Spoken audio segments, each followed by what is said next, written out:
Hello, my amazing first grade artists. This week, my friends, we are starting a new art project. We are making a winter landscape together, my friends, because before we know it, it's probably going to be snowing, right? So, what is a landscape, my friends? And that is part of our learning target this week, as well as your homework on Seesaw. A landscape is just what you hear in its name, the word land. So, it's any sort of artwork to do with anything that you would see outside, whether that might be the ground, the sky, trees, water, mountains, all of those types of things can be in a landscape. Now, again, in Seesaw, your question this week, my friend, is going to ask you about things that can be in a landscape, okay? I'm going to put a couple of different things there, a couple different pictures, and I want you to circle any of those things that could show up in a landscape, okay? So we're going to talk more about this, but first, let's go get our art supplies together. Let's go ahead and open up our art folder and find what we need. Now, there's a few different pieces of paper we're going to need today. First of all, there should be 3 small rectangular color sheets. You're going to need those 3 today. Those are for our trees. And then there's 2 more papers. There's a white paper for our snow and a blue paper for our sky. So take both of those sheets out. If you get to this sheet, stop there. Don't go any farther, okay? So I'll go ahead and set my art folder off to the side along with my paper clip, and I've pulled out everything that I need now, my friends. So we're going to start today with some snow, all right? And I'm going to turn my landscape sideways. I have my blue paper here and my white paper for my snow. Now, because snow is not man-made, my friends, we're going to use kind of a wavy line. Watch, I'm going to go close to the bottom, and I might do some nice rolling hills of snow. And to make this hill, you could use your scissors, or the way that I like to do it, my friends, is to actually rip that line. And here's how I do it. To make my snow look more fluffy, I take my pincher fingers and I follow along my paper. My 2 pincher fingers, they're going on the back and the front, and they're going down the line, and this paper is helping, or this finger is helping push my paper flat on the table. So I'll follow my line closely. Do I have to be exactly on my line? Nope. I'll try my best, right? I'll follow it closely. I'll go around, and this is going to give me kind of a nice jagged, fluffy looking snow hill because I am ripping it. Now again, you don't have to rip it if you don't want to, my friends. If you would prefer to cut your line, you can do that as well. So I'll go ahead and flip it over so that way my pencil line disappears. And I'll line it up at the bottom of my blue paper. And that's what my hill looks like. Now, if you did decide to rip it, my friends, and let's say you accidentally made a little bit too big of a rip, is that a big problem?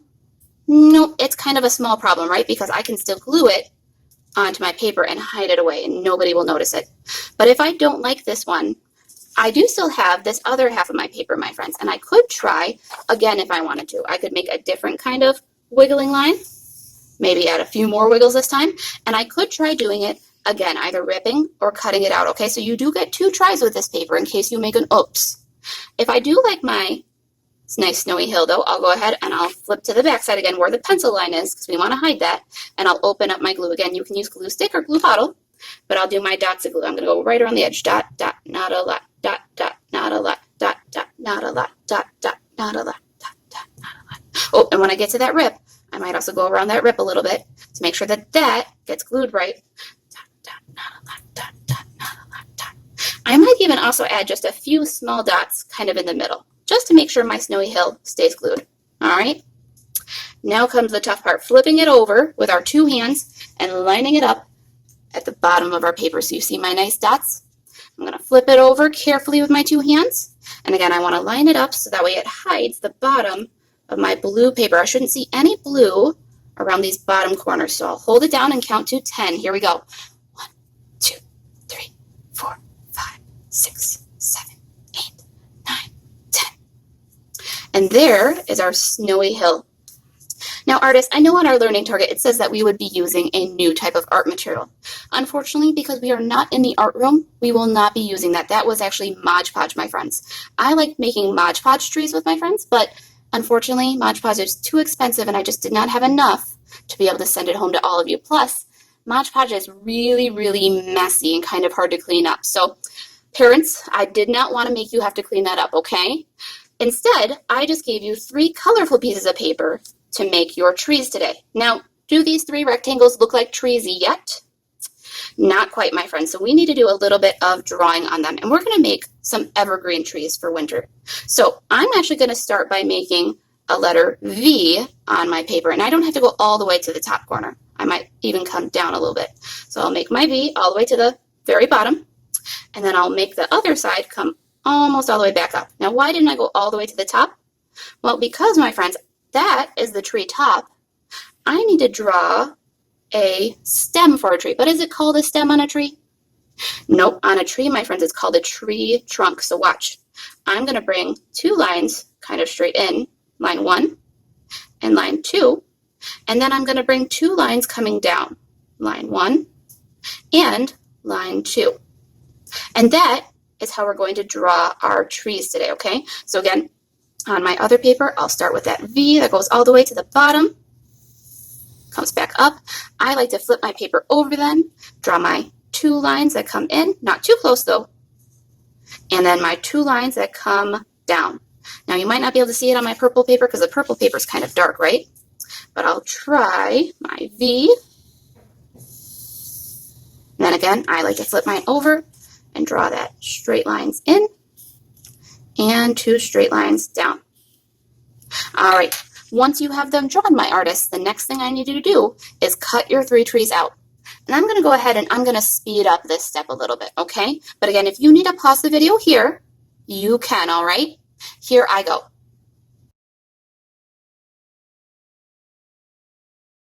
So here are my 3 trees, my friends.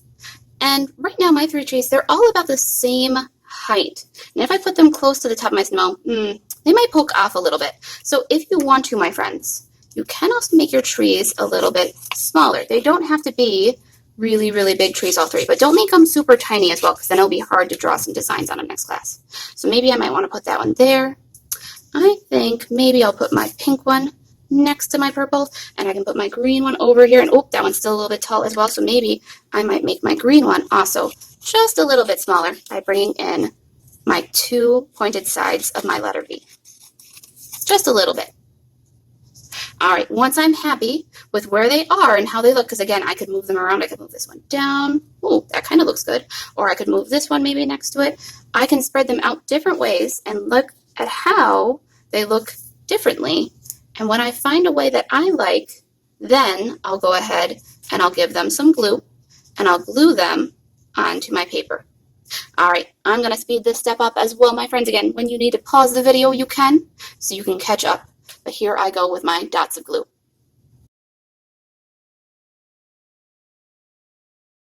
Remember, artists, no matter if you're using your dots of glue from your glue bottle or your glue stick, it's always important when you're done flipping your trees over to hold them flat with a hand or 2 and count to 10, okay? Now, my artists, this is all that we're going to do for this week. Next week, I'm going to talk about how to add different branches on your trees, and we're also going to break out that white paint that I sent home with you and add some snow, but not yet, please, okay? Now, again, my artists, go ahead and let this dry. Don't put it in your folder, okay? But I do need you to go back to Seesaw and answer that question about landscapes. Remember, it's going to ask you which of these things can be in a landscape, and there's going to be pictures of different things. All you need to do is circle the ones that could be in a landscape. For example, if you would see a picture of a tree, you know that a tree could be in a landscape. But if you see a picture of maybe a dinosaur, maybe a dinosaur might not be in a landscape, right? Okay, so think about those things that come from the earth, not animals, and look for those things, my friends. I'll say goodbye for today, and as always, my artists, have fun creating.